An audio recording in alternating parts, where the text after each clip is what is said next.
నూలి పురుగుల నిర్మూలనకు రేపటి రోజున ప్రభుత్వ వైద్యశాలల తరపున వేసే ఆల్ఫెండాజోల్ మాత్రలను అన్ని పాఠశాల కళాశాలలో విద్యార్థులకు వేయాలని, ఇందుకు ప్రధాన ఉపాధ్యాయులు సహకరించాలని కోమరోలు ప్రభుత్వ వైద్యులు డాక్టర్ చైతన్య దీపక్, మండల విద్యాశాఖ అధికారి కావడి వెంకటేశ్వర్లు కోరారు.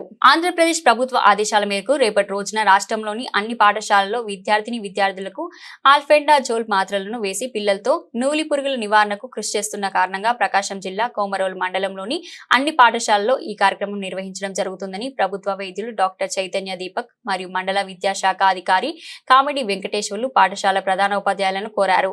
ఈ సందర్భంగా వారిరువురు మాట్లాడుతూ ప్రభుత్వ, ప్రైవేట్, ఎయిడెడ్ పాఠశాలలు మరియు కళాశాలల విద్యార్థులందరికీ వైద్యశాలల తరపున ఆల్ఫెండాజోల్ మాత్రలను ఏఎన్ఎంల సాయంతో పాఠశాలలో వేయడం జరుగుతుందని పాఠశాల ప్రధాన ఉపాధ్యాయులు అందరూ సహకరించాలని కోరారు. 1 నుంచి 2 సంవత్సరాల వారికి సగం మాత్ర, 4 నుండి 19 సంవత్సరాల వారికి ఒక పూర్తి మాత్ర వేయాలని డాక్టర్ చైతన్య దీపక్ తెలిపారు. కోమరోలు మండలం, రాజుపాలెం మరియు కోమరోలు వైద్యశాల తరపున రేపటి రోజున ఈ కార్యక్రమాన్ని నిర్వహిస్తున్నట్లు తెలిపారు.